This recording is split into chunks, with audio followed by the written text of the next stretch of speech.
Welcome to the new lecture. We were discussing about the converting ER diagram to relations or tables. So, uh, while we convert the ER diagram to relations, there are three perspectives to consider. One is it is going to depend on the attributes, and the second is it is going to depend on the mapping cardinalities, and third is it is going to depend on total or partial participations, and also there will be many other, right? So in this particular lectures we are going to concentrate on this thing. We already discussed about the attributes perspective, right? So now in this lecture we are going to discuss in the with the perspective of the mapping coordinates and total participation. So we know that this mapping coordinates are four types, right? One is one to one, another is one to many, and many to one, and many to many.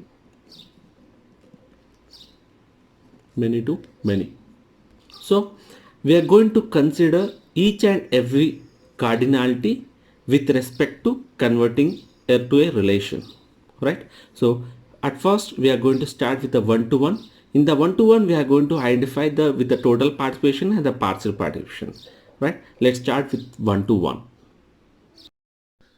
Firstly, we are going to discuss about the one-to-one mapping cardinality.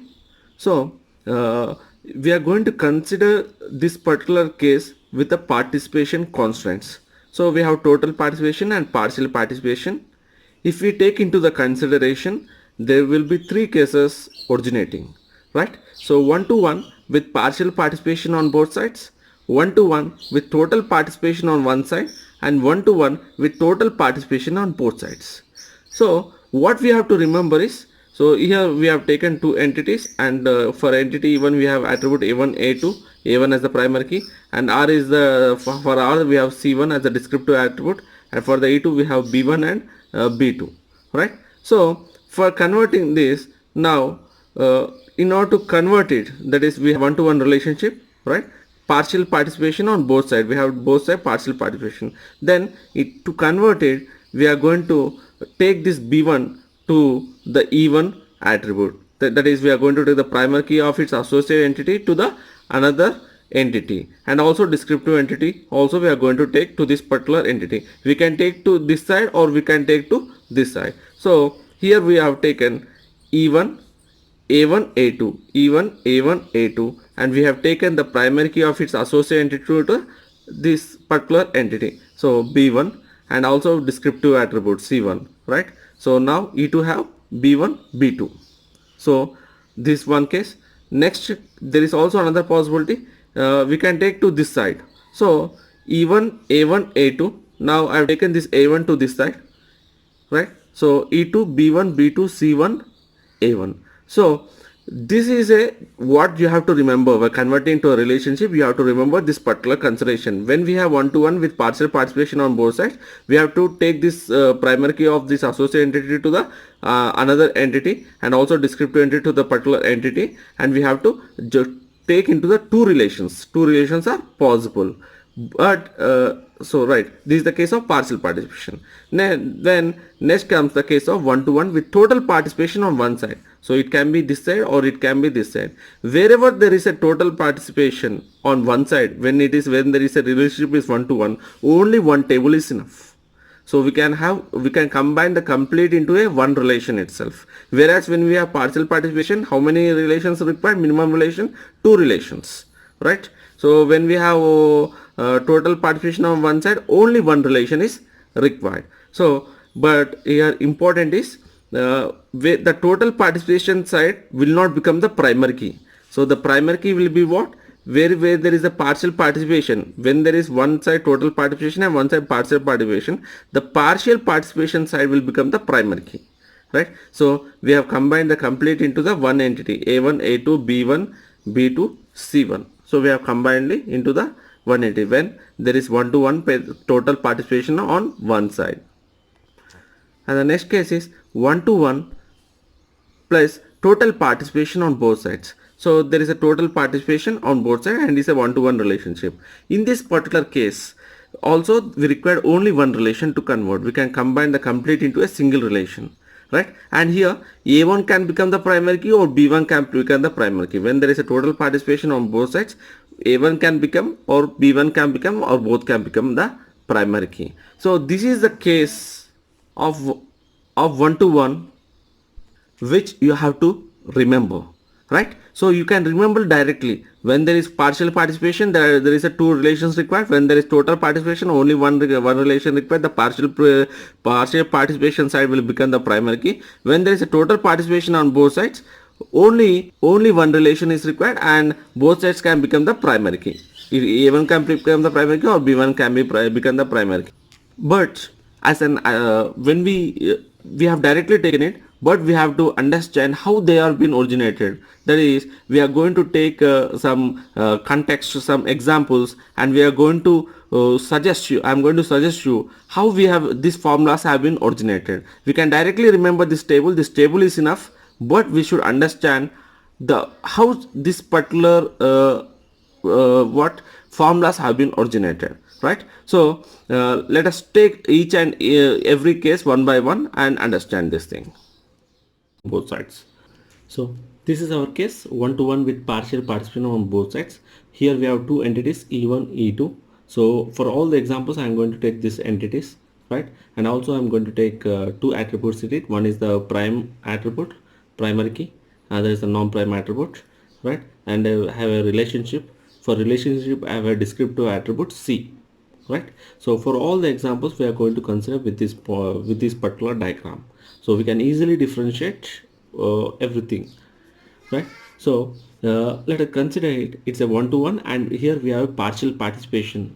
So you know that partial participation means not all entities are not going to involve in the relationship. Let's take an example. Suppose for this E1 entity, if I have entities for this particular entity set, I have entities A1, A2, A3, A4, right, and A5. So I have this particular entities, right? And again, and for this particular entity set E2, I have B1, B2, B3, B4, and B. So it is one-to-one relation. So an entity in set A, this particular set, can associate it with at most one entity in set B. That is, I am going to have only one link to the here to from A1 to B1. Now A1 cannot associate with the another, right? Likewise, B1 also cannot associate with the another anything A2, right? So this particular I am going to have an attribute called C1, a relationship attribute, right? So like this, if suppose I have a relationship to A2 to B3, right? And also from A3 to B2. Now we call it as a C2. Now we have a descriptive attribute C3, right? And also I have a relation from A5 to B4. Now I call it as a C4. Now see here, it is partial participation. Means what? Partial participation on both sides. That is, not all entities are going to be involved in the relationship, right? So we have two entities. One entity A4 have not involved in the participation. Likewise, this side we have the B5 which are not involved in the relationship, right? So it is a partial participation. And what type of mapping it is? It is one-to-one, right? So what we are going to do is we have taken a case, a simple example, right? And we have a relation. So what we are going to do here, we are going to take all these three in a single relation, and we are going to check whether all the constraints hold or not. That is, what are the constraints? That is, the primary key should satisfy, right? And the primary key should not have null values, right? So we are going to check for all these things. Let us check that. So we are going to combine all these two entities into a single table and check whether all the dependencies hold or not, right? So let us check for the possibility of a single into a single relation. So for the entity set E1, we have attributes A1, A2, right? And we have a descriptive attribute C, and also we have for the entity set E2 we have attributes B1, B2. Now let us take what are the possibilities for it with this example. For right, we are going to write those things. So here we have the entity set, we have A1. So A1 and A1 dash, right?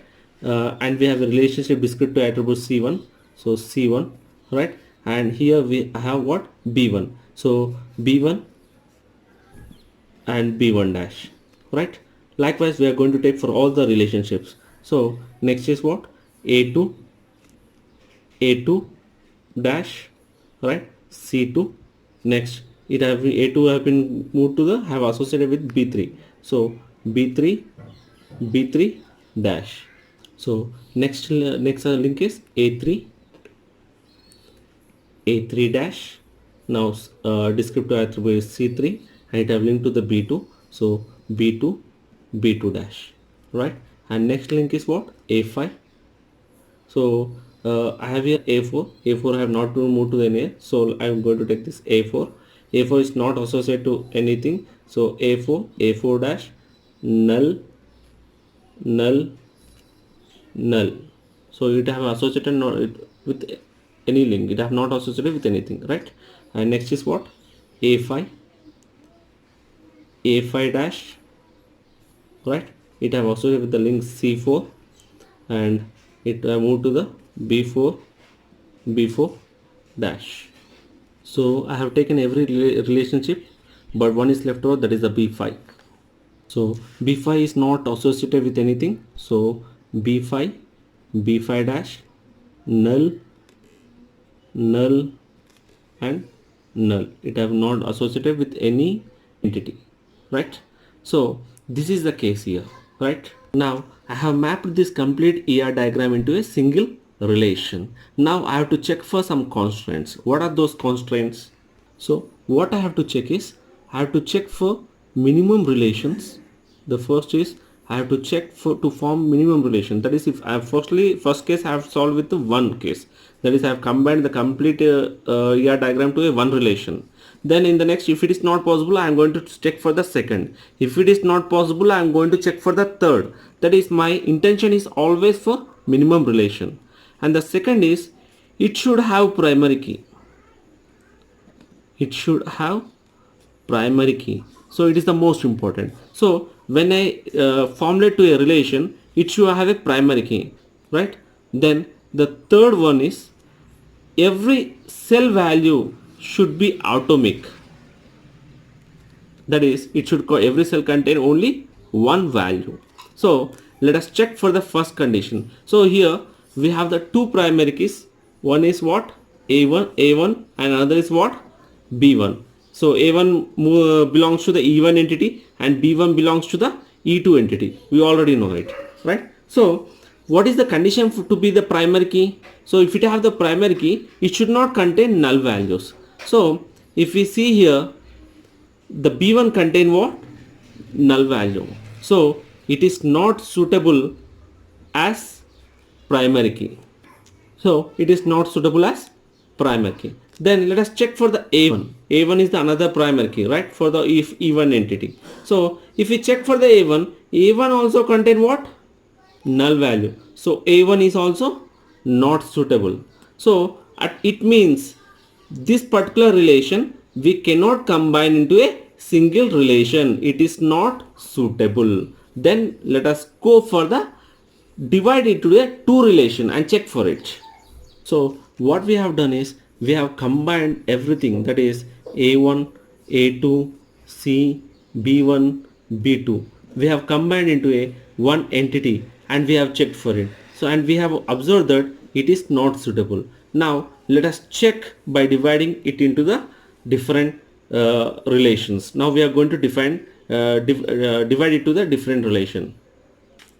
Now in the second case, let us observe by taking this relationship descriptive attribute in the entity E1 and also B1 into the E1, right? So if we take like that, E1 now contains A1, A2, C, comma b1, and another entity e2 contains b1 b2, right? b1 as the primary key and a1 as the primary key. Let's check for this possibility, right?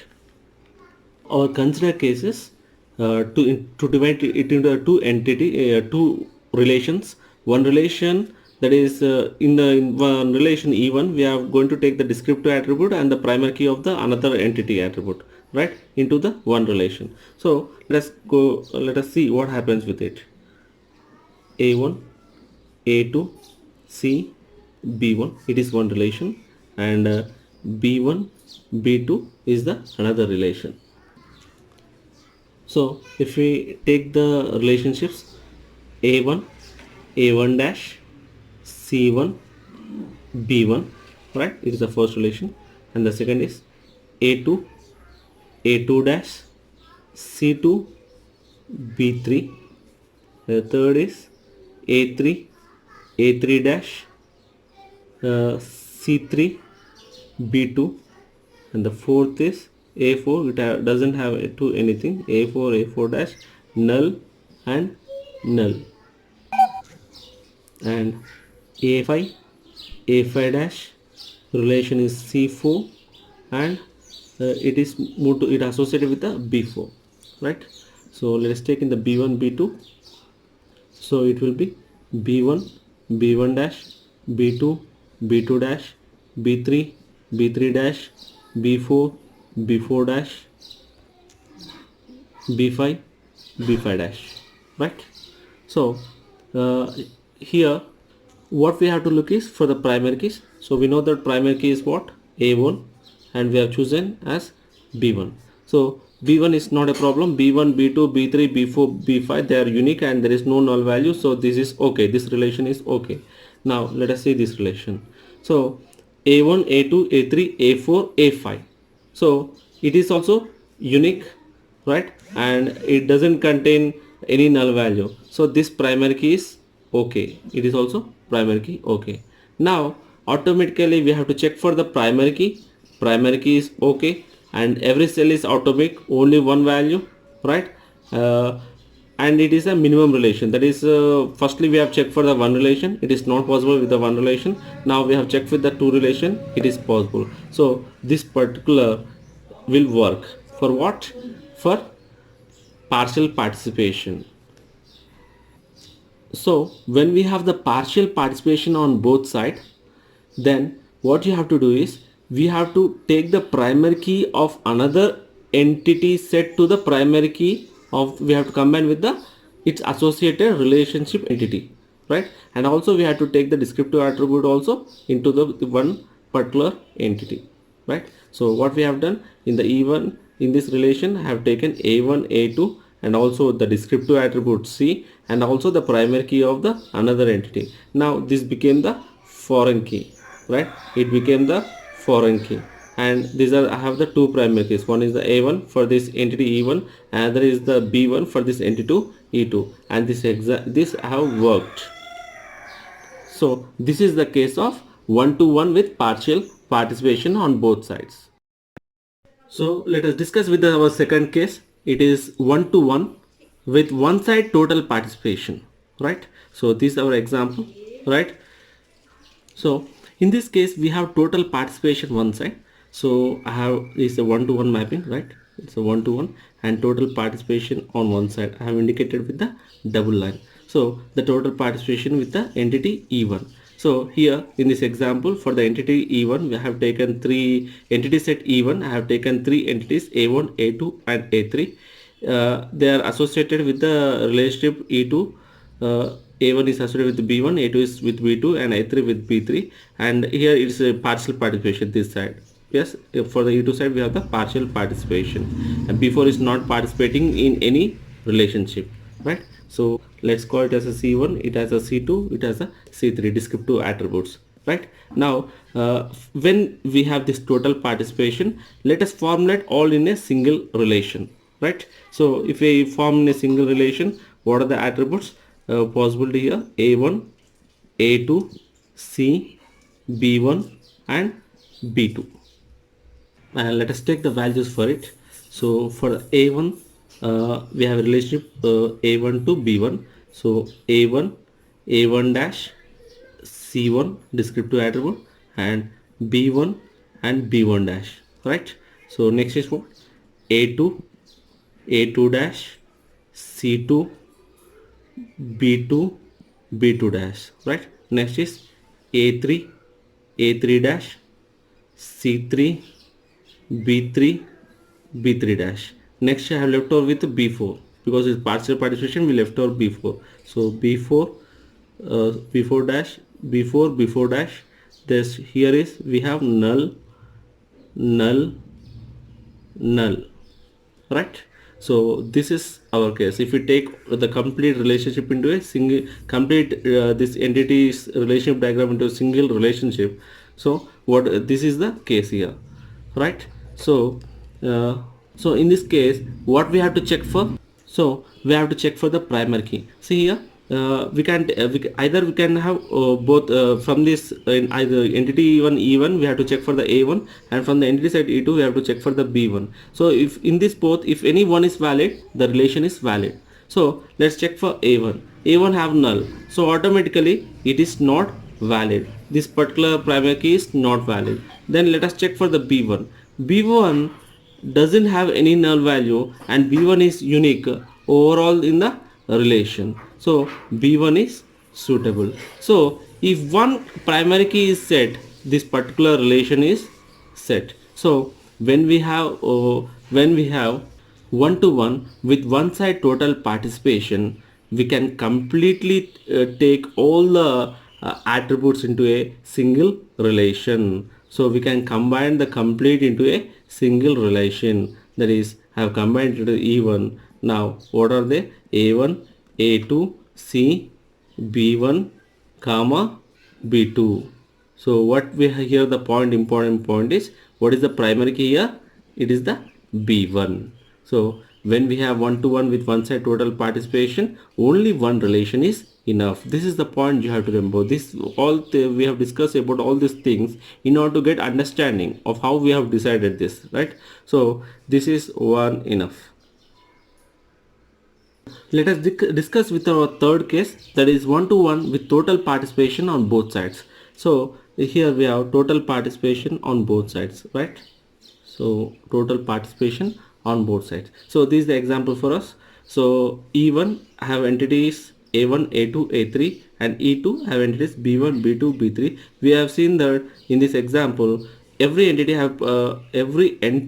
have participated in the relationship, and it is one to one relationship. So let us formulate this complete ER diagram into a single relation and check whether it works or not.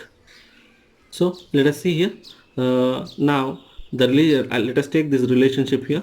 So A1 dash, so we name it as C1 C2 C3, then C1 B1 B1 dash, another is A2 dash C2 B2 B2 dash, and another is A3 dash C3 B3 B3 dash, right? So this is the case here. Now in this case let us check for the prime. First, every cell is unique, right? Every cell has the unique values, and let us check for the primary keys. So we have two primary keys, A1 B1 we have taken from this entity E1 and E2, right? Let us check for the A1. Right? A1 have different values, A1 A2 A3, and doesn't contain any null value, so it can be chosen as the primary key. It is okay. If one is okay, it is okay. But let us check for the B1 also. B1 is also suitable for the primary key. So when we have two primary keys at either A1 or B1. We are going to combine the complete into a single relation. Now we can choose A1 or B1 as our primary key, or we can choose the both as the primary key. So when it is total participation, we are going to combine to a single relation, and we can choose either from the entity E1 as the primary key, or either from the entity E2 as the primary key, or combination of both as the primary key. So this is a case of one to one with total participation on both sides, right? So in the next class we are going to discuss about the one to many. Thank you.